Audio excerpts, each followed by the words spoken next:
Welcome friends, मैं अभिजीत। चलिए आज एक नया कॉन्सेप्ट को सीखते हैं प्राइस एक्शन में। देखिए अभी क्रिप्टो करेंसी का मार्केट ओपन है एंड देखिए मार्केट ओपन लिख के आ रहा है, मैं मार्क कर दिया एंड प्राइस मूव कर रहा है। तो लाइव चार्ट में सीखने का नज़रिया रखिए, कैसे सीखा जाता है। देखिए अभी जो क्रिप्टो करेंसी ट्रेड कर रहा है 1,04,996। ठीक है, देखिए इधर प्राइस लिख के आ रहा है और अभी जो टाइम हो रहा है 10.7 एंड ये आवरली टाइम फ्रेम में चार्ट है। तो आवरली टाइम फ्रेम में क्या दिख रहा है, प्राइस एक जोन में कंसोलिडेट कर रहा है और ये जो जोन निकल के आ रहा है, अगर थोड़ा चार्ट को बड़ा करेंगे हम लोग तो इसमें क्लियरली विजिबल हो रहा है कि प्राइस अपना रेजिस्टेंस जो लास्ट जो रेजिस्टेंस था, ये रेजिस्टेंस इसके नियर अबाउट प्राइस कंसोलिडेट करने की कोशिश कर रहा है, क्योंकि इस प्राइस को ब्रेक करने हैं। ठीक है, उसके बाद ये एक सेकेंड रेजिस्टेंस है। ये रेजिस्टेंस और इस रेजिस्टेंस को एक ही मान सकते हैं क्योंकि ज़्यादा डिफरेंस नहीं है इसमें। उसके बाद तो ओपन मोमेंटम है इधर तक। ठीक है, ये तो हो गया आवरली टाइम फ्रेम का एक व्यू। तो अभी इसको छोटा टाइम फ्रेम में कैसे ट्रेड करना है देखिए। तो एक चीज समझ के रखिए कि रेजिस्टेंस जो है वो हमेशा अपने आप को मार्क करके रखना चाहिए। तो देखिए छोटा टाइम फ्रेम में अगर हम लोग जाएंगे 5 मिनट में, 5 मिनट में अभी क्या दिखा है उसको थोड़ा समझते हैं। ठीक है, तो देखिए अभी प्राइस क्या क्या दिख रहा है छोटा टाइम फ्रेम में। छोटा टाइम फ्रेम में चार्ट आपको अच्छे से दिख रहा है। देखिए छोटा टाइम फ्रेम में क्या हुआ, छोटा टाइम फ्रेम में प्राइस इधर एक डिप लिया था, उसके बाद एक हायर हाई का फॉर्मेशन में प्राइस अभी लास्ट स्विंग लो को ब्रेक ना करके ट्रेड कर रहा है। मतलब अभी छोटा टाइम फ्रेम में पॉजिटिव है मार्केट और आवरली टाइम फ्रेम में, आवरली टाइम फ्रेम में क्या है, कंसोलिडेशन।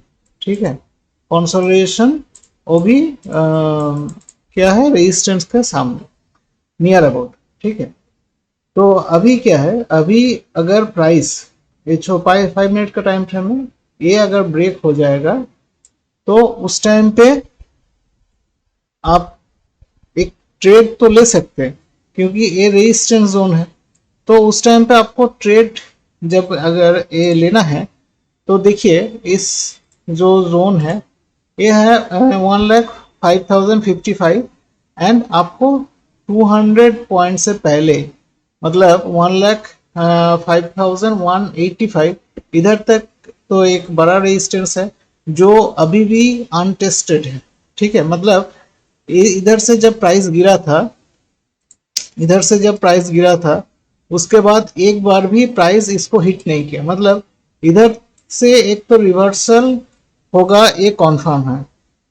तो अभी आपको ऐसा कर पोजीशन में ट्रेड लेना है कि सपोर्ट के पास आए, थोड़ा रिवर्सल दिखे, उस टाइम पे आपको ट्रेड लेना है। तो आपको एक अच्छा खासा मोमेंटम मिलेगा क्योंकि देखिए इधर एक अपर वीक मतलब एक रेजिस्टेंस जोन, ये एक रेजिस्टेंस जोन, फिर ये रेजिस्टेंस जोन खत्म होगा तो और एक रेजिस्टेंस जोन, इसके बाद तो एक आवरली छोटा टाइम फ्रेम में ये तो बड़ा रेजिस्टेंस जोन है आपको दिखाई दे रहा है। ठीक है, तो मतलब ये पूरा एक रेजिस्टेंस का नेट है, तो इसको आप आसानी से ब्रेक नहीं कर पाएंगे। अगर 1,05,500 ब्रेक हो जाएगा तब आवरली टाइम फ्रेम में क्या देखना है कि आवरली टाइम फ्रेम में उस टाइम पे हम लोगों को दिखा कि ये ब्रेक होने के बाद फिर 1,06,000 मतलब 1,000 पॉइंट का मूव आसानी से मिलेगा क्योंकि ये जो एक कैंडल है, जो इनसाइड कैंडल है, इधर तक तो प्राइस आसानी से आ जाए। ठीक है, तो अभी क्या है, छोटा टाइम फ्रेम में आपको जाना है 5 मिनट या 2 मिनट जिसमें आपको सुइटेबल लगे। उसके बाद आपको लास्ट सपोर्ट मार्क करना है। इधर का लास्ट सपोर्ट क्या है, इस हैमर कैंडल का लो। अगर प्राइस इसके बगल में आया है थोड़ा डाउन साइड में, अभी एक 2-3 कैंडल का फॉर्मेशन करके देखिए, इधर प्राइस ब्रेक करने के लिए कोशिश कर रहा है, तो मतलब इधर एक बाइंग हो सकता है, जिसका पहला टारगेट रहेगा इस कैंडल का हाई, मतलब 1,05,000 से एक बाई होगा जो आपको देगा 1,05,050 और मैक्सिमम 1,05,100। लेकिन अगर आप रेजिस्टेंस को ब्रेक करने के बाद बाई करेंगे ना, तो आपको टारगेट ज्यादा नहीं मिलेगा और ट्रैपिंग का चांसेस है, क्योंकि ये जो जोन है ना, ये पूरा रेजिस्टेंस मार्क किया गया, मतलब रेजिस्टेंस का एक नेट है, एक नेट इधर तक, एक नेट इधर तक।